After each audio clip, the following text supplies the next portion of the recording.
A very good afternoon, students. Last time we were discussing the backdrop of the scene of Act 4, Scene 1. Now, this is the time that we should begin reading the text, inferring the meanings which are imbued there, and let us have a discussion. But here, because we cannot hold the classes there at school, it's like a fish out of water. Still, whatever the discussion I'm making here, whatever the explanations which I'm recording here and sending it to your groups, if you have any doubt over the discussions at any point, wherever and whichever it is, please don't hesitate apprising me of your trouble, and I will be doing my best to make it clear for you. So let's begin with the text, that is Act 4, Scene 1. It is Duke is present there. I told you that this scene takes place at the court of Venice, and Duke, Bassanio, Antonio, Gratiano, and these persons are present there to witness how Shylock wins the case, or whether somehow they could outwit Shylock and save Antonio from his clutches. So let's see what happens there. Now, Duke is opening statement. It is that, what is Antonio here? Ready, so please your grace, Antonio replies. Now Duke is telling that I am sorry for thee. Remember, halt here, I am sorry for thee. Duke is showing his inclination towards one of the belligerent parties that are there in court. Now I told you, and I probably I have dictated it one day in your class to write some comments about the scenes. There I told you that the whole court, from Duke downwards, the whole court is biased against Shylock. See, Duke is there to decide who is right and who is wrong. He must be impartial. But how is he behaving?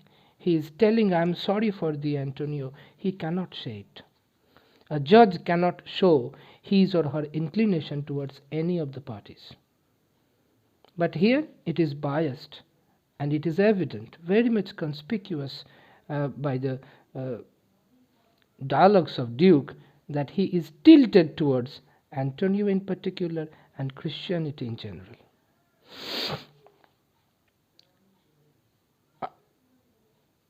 Thou art come to answer a stony adversary. Very famous term, that is Shylock. He is devoid of any scintilla of mercy inside his heart. There is not an iota of compassion present in his heart, and that's how his heart becomes compassionless, hard as stone, that will deflect every single attack that will be thrown at it. That's why Shylock is a stony adversary. An inhuman rage. What is it that makes us human? That is being compassionate. Shylock is devoid of this thing, and that is the reason he is called an inhuman wretch. Unacceptable of pity, void, means completely empty, and empty from any dram of mercy. Dram of mercy. Even the slightest amount of mercy one cannot find inside Shylock's heart. This is filled with hatred against Christianity in general and Antonio in particular. This is the heart which is full of revenge. So it is hatred, and at the same time it is coupled with revenge that is setting Shylock's aim. And that's why Shylock is only after Antonio's flesh, because he is being guided by his rage, his hatred, and his revenge. These are the things that are guiding Shylock's aim, that is guiding Shylock's intellect. if there is an intellect present there. Your Grace hath ta'en. Ta'en means this is a 16th century form of past participle, third form of the verb take. That is, ta'en means taken, hath taken. Great pains to qualify means here mollify, pacify, lessen his rigorous course. Whose rigorous course? Shylock's rigorous course. Why his course is rigorous? Because he is hell-bent on cutting flesh from Antonio's body without accepting the money. Even the money is thrice the amount he owed to Antonio. That is why his course is rigorous. But since he stands obdurate, means stubborn, and that no lawful means can carry me out of his envy's reach, Shylock is envious towards Antonio. Why is it so? Because it is the Christian people because of whom Shylock and all the Jew, they had to keep the rate of interest low. That's why they are envious of them. So, in order to keep Antonio out of Shylock's envy's reach, means beyond Shylock's clutches, his attack, there is no way, if we want to follow the path of rule or law, rule of law.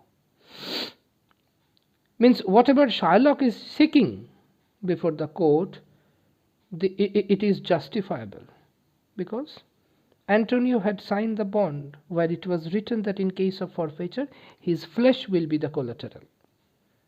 So he was not a mere boy to sign there. He was a royal merchant, a man of intellect who knows how to continue his business, how to make profit, how to multiply his profit. But now, how can that person sign there in a bond, jeopardizing his own life? So because he signed there, according to the rule of law, Shylock was entitled to cut flesh from Antonio's body. No one can deter him from doing it. Nothing and no one. Now I do oppose my patience to his fury. Now Antonio is sure that there is no way out. I have reached an impasse, I-M-P-A-S-S-E, and there is no way out. So what to do? Accept what is happening with me. So I will absorb patiently all the blows of Shylock. I won't defend. See, my patience, I do oppose my patience to his fury. If he is furious, I am patient. Completely different thing. Contrasting things are there. And I am armed to suffer with the quietness of spirit the very tyranny and rage of his. If he is tyrant, if he is enraged, then I am patient. I am not heated. I am not agitated. I am not instigated. I am patient. I will accept every single blow that will come from Shylock's part. Go on and call the Jew into the court. Now, after showing their inclination towards Antonio, now they are calling the Jew who is waiting outside while Antonio is there inside. That is out and out wrong thing. But they are doing it because the whole court is biased. That's why. He is ready at the door. He comes, my lord. Now this is said that in the stage direction, that Shylock takes his entry into the court with one dagger in his one hand, and on the other there was a scale to weigh the pound of flesh, whether it is 1 pound or not.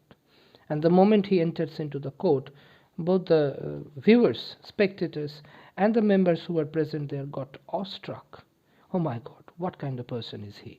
He's wearing a kind of gown. That was the code of conduct during the 16th century. Those Jew people, they were instructed what to wear, where to go, what to eat, and everything. Though they were given shelter, but we can barely call it a shelter. So with such a hideous apparel, Shylock takes his entry. With one hand there is a big dagger, and on the other there is a scale. Where is Antonio? He is finding. So everyone is awestruck. They are taken aback by Shylock's this hideous presence.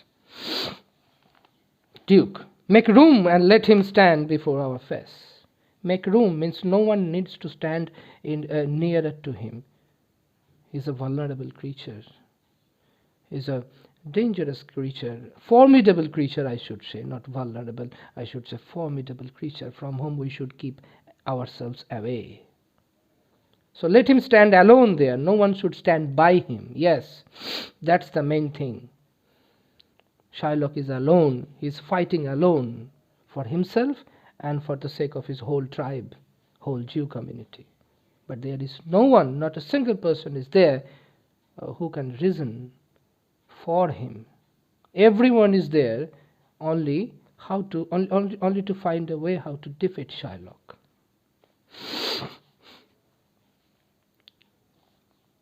Now the Duke is saying that dialogues are moistened with obsequity, means Duke is trying to appease Shylock by some sweet words. See, Shylock, the world thinks, and I think so too. Exaggeration, the whole world thinks, means as if so the whole world is looking at Shylock, how he behaves here. No, it was not like that. That thou but leadest this fashion of thy malice, the way you are showing yourself, that you are someone formidable, you are having a dagger, a scale, with hideous apparel, and your appearance is something that is formidable, and that kind of appearance you are putting up only. You are putting on that kind of appearance because you want to show others that you are formidable. But I know inside your apparel there is a person which is a human. There is a person that is human, and there is humanity inside your heart. That is how Duke is trying to oil Shylock. Duke is trying to appease Shylock, and especially mollify his rage through these sweet words.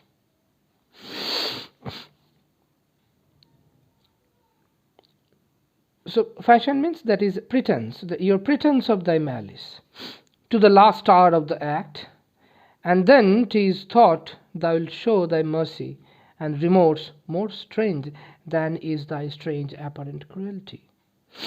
The way you are representing yourself to be someone exceptionally cruel,